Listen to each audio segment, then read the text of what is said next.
Sanggar Cerita mempersembahkan Sabda Pandita Ratu.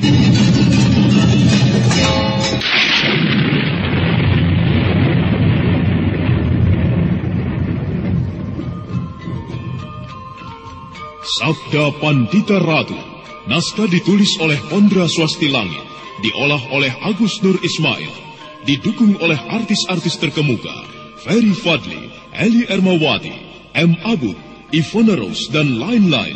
Teknik dan montase, Ibing Arifin, dengan sutradara Dian Pertiwi. Sabda Pandita Ratu kali ini mengetengahkan episode ke-9 dengan judul Panas Bara Perapian.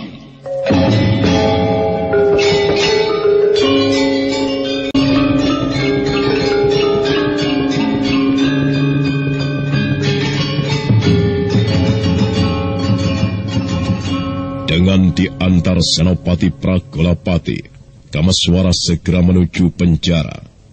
Prajurit penjaga penjara segera memberikan kesempatan kepada mereka untuk lewat. Di dalam hati mereka bertanya-tanya, siapakah pemuda yang bersama Senopati Pragolapati itu? Ada sesuatu yang aku rasakan tidak wajar di sini. Aku bisa merasakannya. Ken Arok.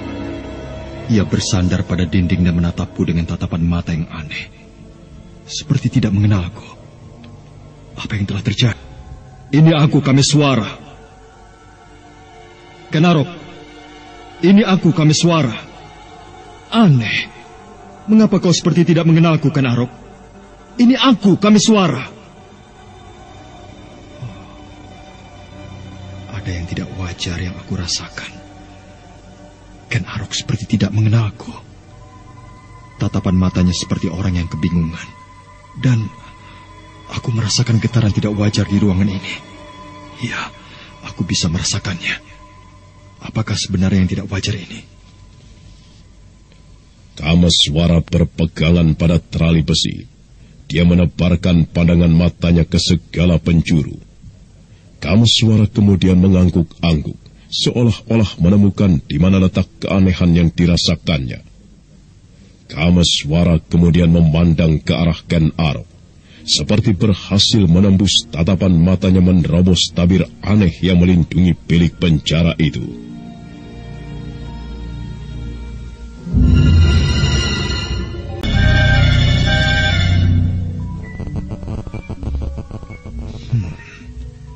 Jadi itu rupanya.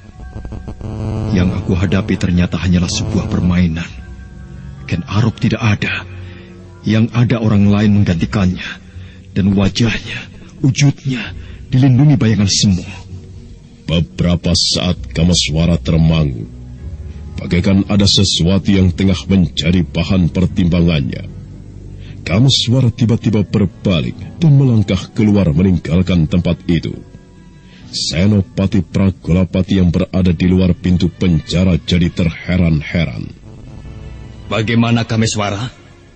Aku tidak mendengar pembicaraan apapun dari sini. Kita menunggu malam, Tuan. Menunggu malam bagaimana?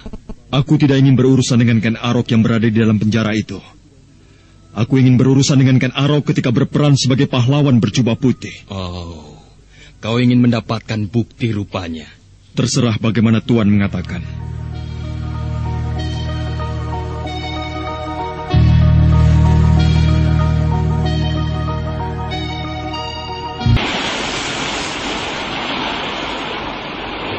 Betapa mengerikan kalau alam ini murka. Hujan yang turun gemersak seolah barisan prajurit segelar sepapan. Dan ledakan petir seolah panglimanya yang mempunyai kemampuan kanuragan yang sangat tinggi. Apakah sebelumnya tidak pernah turun hujan, Tuan? Tidak. Beberapa pekan yang lalu hujan sudah mulai turun setelah sekian lama mongso ketiga. Tetapi hujan yang kali ini benar-benar dahsyat. Bulan sama sekali tidak nampak. Itulah kebesaran kekuasaan Hyang Batara Agung, Tuan. Dan sekarang kita merasa betapa kecilnya kita ini. Oh benar. Sebenarnya apa yang kita kerjakan di sini, Kameswara? Mengapa kau belum juga bertindak? Kita menunggu Ken Arok datang, Tuan. Menunggu Ken Arok datang? Benar, Tuan. Aku tidak mengerti apa yang kau maksudkan. Baiklah. Aku akan berterus terang, Tuan. Mungkin agak sulit menjelaskan kepada Tuan bahwa orang yang berada di dalam penjara itu bukan Ken Arok. Bukan Ken Arok? Iya, Tuan. Bagaimana mungkin? Kita telah melihatnya dan orang itu adalah benar Ken Arok. Bukan, Tuan. Ia orang lain yang menggantikan Ken Arok. Sedangkan Arok yang sebenarnya tengah berkeliaran entah di mana. Dan kita sekarang menunggunya. Aku tetap tidak mengerti dengan apa yang kau katakan, Kameswara. Jika orang itu bukan Ken Arok, lalu siapa? Apakah saudara kembarnya?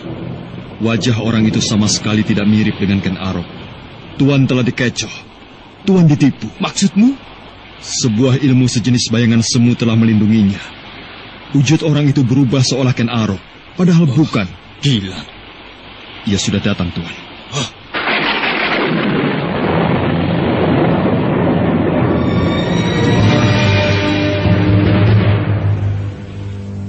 Tiba meledak, didahului oleh seleret sinar. Kameswara melihat sosok tubuh memasuki halaman penjara dengan meloncati pagar. Kameswara ikuti langkahnya. Bagaikan ingin ikut mengetahui apa yang akan terjadi. Hujan yang turun tiba-tiba mereda, menyisakan gerimis. Namun di kejauhan, petir masih sering meledak. Apakah Kebo Ijo telah ke Manungsan?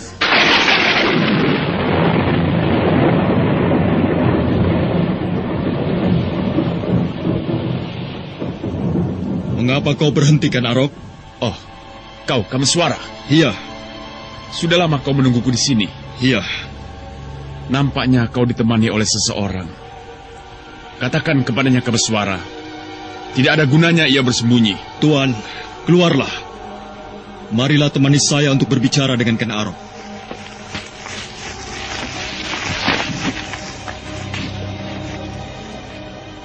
Dari mana saja kau, Ken Arok? Sehingga kau harus menempatkan orang lain untuk menggantikanmu. Aku baru saja menempuh perjalanan jauh untuk menemui Empu Gandring. Paman Anjampiani telah membawa pesannya kepadaku untuk datang menemuinya. Bongkahan logam dari langit itu ternyata belum bisa dikuasai. Bahkan nyaris merenggut nyawanya. Bagaimana keadaan Empu Gandring sekarang? Ia telah pulih kembali setelah bongkahan logam itu berhasil dibakar sampai membara. Oh, syukurlah. Kau sendiri, apa yang kau lakukan di tempat ini, Kameswara? Tuan Putri Kendedes meminta pertolongan kepadaku untuk mengingatkan kau agar tidak merepotkannya. Ulahmu membuatnya sedih, Ken Arok. Hanya itu? Iya. Kalau aku tidak mau, bagaimana? Sebaiknya kau mempertimbangkannya, Ken Arok. Apakah kau akan menempatkan diri sebagai lawanku jika aku memaksakan diri? Mungkin.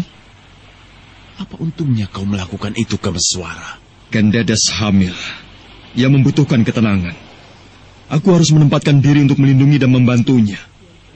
Jika kau memaksa diri, aku akan mencoba untuk memaksakan kehendakku pula. Mungkin aku tidak akan mampu mengalahkanmu, Ken Arok. Tetapi aku yakin aku akan memberikan kesulitan. Gerakmu akan kupagari. Jika kita bertarung, sebagaimana yang telah terjadi di Panawijen, maka pertarungan itu akan berlangsung berhari-hari. Dan kita akan menjadi tontonan. Baik. Aku pertimbangkan. Terima kasih. Semoga perampok berkuda putih yang mencoba tampil sebagai pahlawan, namun sebenarnya justru membuat kekacauan itu tidak pernah muncul lagi. Tetapi bagaimana dengan perampok yang lain? Perampok apa? Rupanya Senopati Pragolapati tidak mau membuka boroknya sendiri kepadamu. Oh, aku tidak mengerti. Supaya kau mengerti, paksa dia untuk bercerita.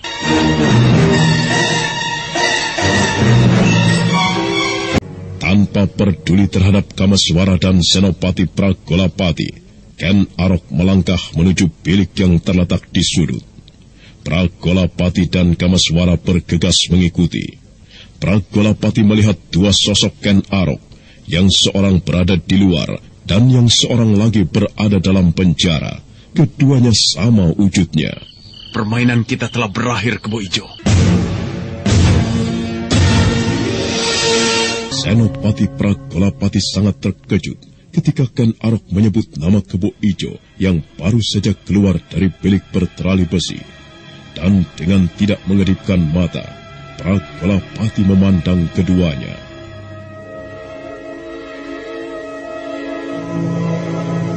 Tidak sulit bagiku untuk menyelubungi wujud Kebo Ijo menjadi Ken Arok. Sebagaimana tidak sulit bagiku untuk menyelubungi Kebo Ijo dengan bayangan semu menjadi wujudmu. Kau akan kebingungan kalau bertemu dengan Pragolapati yang lain. Dan kau akan kelabakan jika Pragolapati yang lain itu mencemarkan namamu dengan membuat ulah yang tidak baik. Jadi ia benar Kebo Ijo? Nah, lihatlah siapa orang ini.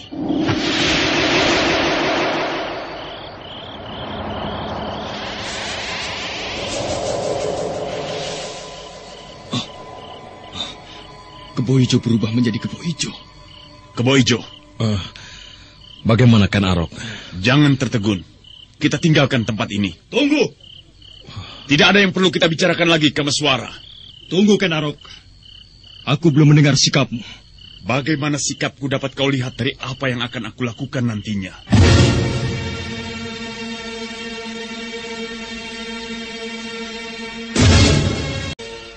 Kameswara, mengapa kau tidak berbuat sesuatu? Apa maksud Tuan?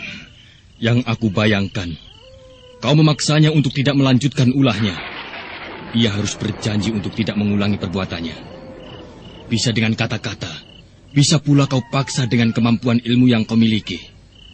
Apa yang dikatakan Ken Arok tadi, justru menyimpan sebuah ancaman. Ken Arok bukan orang lumrah, Tuan. Ken Arok bukan orang yang bisa dikalahkan dengan kata-kata. Juga tidak bisa dikalahkan dengan kemampuan kanuragan. Yang kita lakukan tidak lebih hanya berjaga-jaga. Oh, apakah kau takut padanya? Tidak. Akan tetapi ada sebuah alasan yang menyebabkan aku tidak bermusuhan dengannya. Jika pertarungan terjadi, maka yang terjadi adalah pertarungan yang berlarut-larut tanpa kesudahan. Lalu bagaimana jika Ken Arok masih tetap mengumbar ulahnya? Kita berjaga-jaga.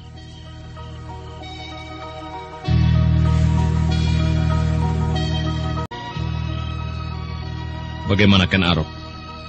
Apa sebenarnya yang telah terjadi? Bicaralah padaku. Jangan hanya diam saja. Kau telah menyeretku ke dalam persoalanmu sedemikian rupa. Kau tidak bisa membiarkan aku dalam bahaya karena ulahmu. Ayo bicaralah. Berilah ketenangan kepadaku. Apa yang membuat kau ketakutan, Kebo Ijo? Kedokku telah terkelupas, Ken Arok. Senopati Pragolapati telah mengetahui apa yang aku lakukan. Selama ini aku selalu ingkar telah bekerja sama denganmu. Aku selalu ingkar telah membantumu. Akan tetapi sekarang tidak mungkin lagi, Ken Arok. Pragolapati tidak akan berani berbuat macam-macam kepadamu, Kebo Ijo. Pragolapati mungkin tidak akan berbuat sesuatu. Tetapi bagaimana dengan aku, Tunggul Ametung? Apakah kau pikir aku juga akan berani berbuat itu kepadamu? Sudah jelas, Ken Arok. Aku telah membayangkan Pragolapati tentu akan melapor kepada aku. Aku mungkin akan memerintahkan kepada Pragolapati untuk menghukumku. Pragolapati boleh jadi tidak mau karena takut kepadamu. Tetapi aku bisa memerintahkan kepada orang lain. Kau pikir aku takut melakukannya? Di sana ada seorang pemuda yang kau sebut bernama Kameswara itu, yang tentu akan dihadapkan untuk menjadi lawanmu. Nah, bagaimana ini? Baiklah. Aku akan berbicara. Camkan dan simpan rapat-rapat di dadamu. Bagaimana? Suatu saat kelak, aku Tunggul Ametung itu memang akan kubunuh. Dan permaisuri Kendedes yang bukan haknya itu akan kembali menjadi milikku.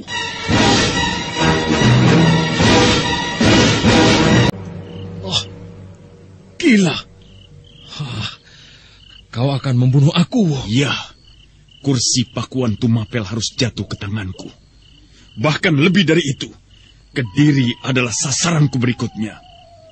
Jika kau takut, untuk sementara kau jangan tinggal di Tumapel.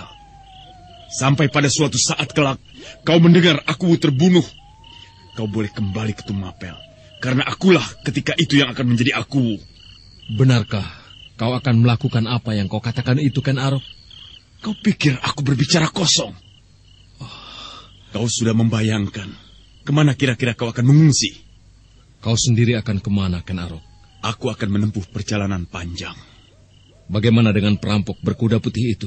Untuk sementara, biarlah Boga Sampir, pahlawan berkuda putih itu menghilang. Namun kelak, ia akan muncul lagi di Tumapel. Bagaimana kalau aku ikut denganmu, Ken Arok? Baik. Kalau kau memang menginginkan untuk ikut, aku tidak keberatan.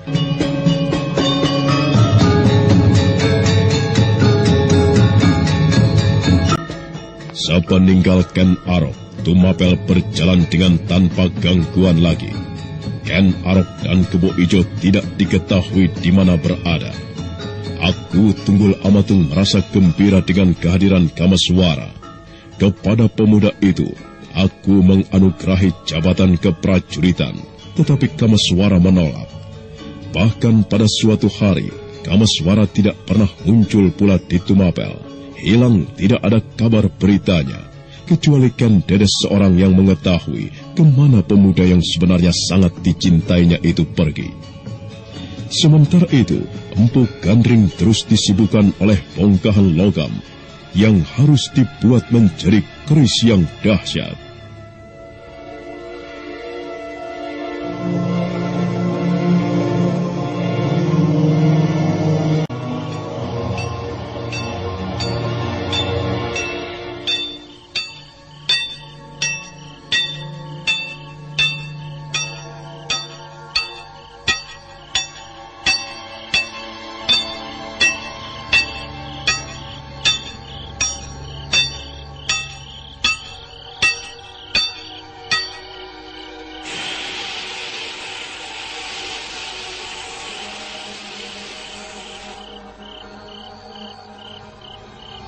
Bagaimana, Kakang?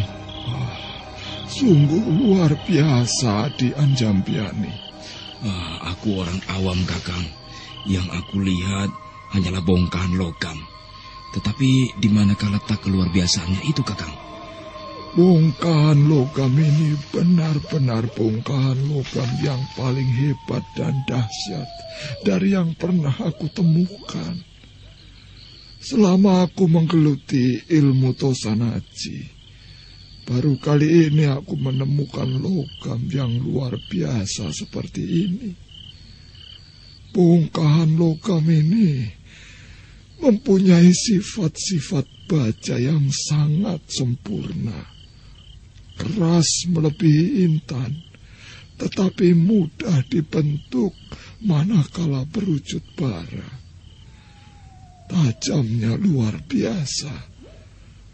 Bongkahan logam ini akan menjadi keris yang dahsyat jika berpamor Nogo Bondo. Menjadi pedang yang luar biasa pula jika berpamor Kilat Bawono. Sebaiknya untuk hari ini cukuplah sampai di sini, Kakang. Tubuh Kakang nampak letih, bahkan lemah karena berpuasa. Rasa-rasanya aku tidak ingin berhenti bekerja. Bongkahan logam yang mulai berbentuk ini seperti menunjukkan beberapa keanehan yang tidak terduga dan membuat penasaran di dalam hatiku. Namun keadaan tubuh Kakang yang lemah juga memerlukan dukungan. Kakang justru akan menyesal karena tidak berhasil menyelesaikan keris itu akibat jatuh sakit. Ya, baiklah. Aku akan memenuhi nasihatmu, Di.